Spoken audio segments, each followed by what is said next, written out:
അമേരിക്കയിൽ പഠിക്കുന്ന ഇന്ത്യൻ വിദ്യാർത്ഥികൾ എന്തുതന്നെയായാലും അവിടുത്തെ നിയമങ്ങൾ പാലിക്കണമെന്ന് ഇന്ത്യൻ വിദേശകാര്യ മന്ത്രാലയം ജോർജ് ടൗൺ സർവകലാശാലയിലെ ഗവേഷകനെ തടവ് കേന്ദ്രത്തിലാക്കുകയും മറ്റൊരു വിദ്യാർത്ഥി സ്വയം കാനഡയിലേക്ക് നാടുകടത്തപ്പെടുകയും ചെയ്ത സംഭവത്തിലാണ് മന്ത്രാലയത്തിൻ്റെ പ്രതികരണം. ഈ രണ്ട് വിദ്യാർത്ഥികളും സഹായത്തിനായി അമേരിക്കയിലെ നയതന്ത്ര കാര്യാലയത്തെ സമീപിച്ചിട്ടില്ലെന്നും മന്ത്രാലയ വക്താവ് രൺധീർ ജയ്സ്വാൾ പറഞ്ഞു. വാഷിംഗ്ടൺ ഡിസിയിലെ ജോർജ് ടൗൺ സർവകലാശാലയിലെ പോസ്റ്റ് ഡോക്ടർ ഗവേഷകനായ ഫർഹാൻ ഖാൻ സൂരിയെ ആണ് അമേരിക്കൻ ആഭ്യന്തര വകുപ്പ് തടവിലാക്കിയത്. ഹമാസ് ആശയങ്ങൾ പ്രചരിപ്പിക്കുന്നുവെന്ന് ആരോപിച്ചാണ് നടപടി. കൊളംബിയ സർവകലാശാലയിലെ ഇന്ത്യൻ വിദ്യാർത്ഥി രഞ്ജിനി ശ്രീനിവാസൻ സ്വയം കാനഡയിലേക്ക് നാടുകടത്തപ്പെട്ട് കേവലം ഒരാഴ്ച മാത്രമാകുമ്പോഴാണ് സൂരിക്കെതിരെ നടപടി വരുന്നത് എന്നതും ശ്രദ്ധേയമാണ്. അക്രമവും ഭീകരതയും പ്രോത്സാഹിപ്പിക്കുന്നുവെന്ന് ആരോപിച്ച് അമേരിക്ക രഞ്ജിനിയുടെ വിസ റദ്ദാക്കിയതിന് പിന്നാലെയാണ് അവർ സ്വയം നാടുകടത്തൽ നടപടികളിലേക്ക് നീങ്ങിയത്. ഹമാസിനെ പിന്തുണയ്ക്കുന്ന നടപടികളും അവർ കൈക്കൊള്ളുന്നവ എന്ന് അമേരിക്ക ആരോപിക്കുന്നു.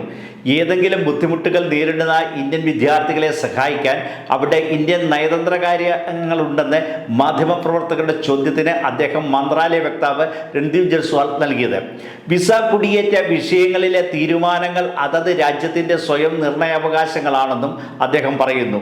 അവിടെയുള്ളവർ അത് അനുസരിക്കാൻ ബാധ്യസ്ഥരാണെന്നും അദ്ദേഹം പറഞ്ഞു. വിസ കുടിയേറ്റ നയങ്ങൾ പൂർണ്ണമായും ഒരു രാജ്യത്തിൻ്റെ പരമാധികാരമാണ്. നമ്മുടെ രാജ്യത്തേക്ക് വിദേശ പൗരൻ വരുമ്പോൾ അവൻ നമ്മുടെ നിയമങ്ങൾ അനുസരിക്കുമെന്ന് നാം പ്രതീക്ഷിക്കുന്നു. അതുപോലെ തന്നെ ഇന്ത്യക്കാർ വിദേശത്ത് പോകുമ്പോൾ അവിടുത്തെ നിയമങ്ങൾ അനുസരിക്കണമെന്നും അദ്ദേഹം ചൂണ്ടിക്കാട്ടി.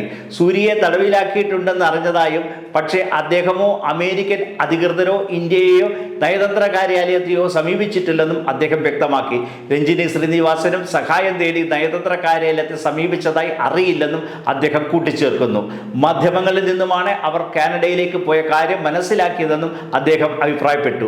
രഞ്ജിനി F1 വിദ്യാർത്ഥി വിസയുമായാണ് അമേരിക്കയിലെത്തിയത്.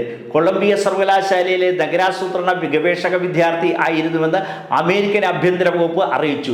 രഞ്ജിനി ഹമാസിനെ പിന്തുണയ്ക്കുന്ന നടപടികൾ കൈക്കൊണ്ടതാണ് അമേരിക്കൻ അധികൃതരെ ചൊടിപ്പിച്ചത്. മാർച്ച് 5-നാണ് അവരുടെ വിസ അമേരിക്ക റദ്ദാക്കിയത്. മാർച്ച് 11-ന് Ranjini customs and border protection ഫോറം ആപ്പ് ഉപയോഗിച്ച് സ്വയം നാടുകടത്തപ്പെട്ട് പോകുന്നതിൻ്റെ ദൃശ്യങ്ങൾ അമേരിക്കൻ ആഭ്യന്തര മന്ത്രാലയത്തിന് ലഭിച്ചു. അമേരിക്കയിൽ ധാരാളം ഇന്ത്യൻ വിദ്യാർത്ഥികളുണ്ട്. അമേരിക്കയുമായി കൂടുതൽ വിദ്യാഭ്യാസ പങ്കാളിത്തത്തിന് ഇന്ത്യ ശ്രമിച്ചു വരികയാണ്.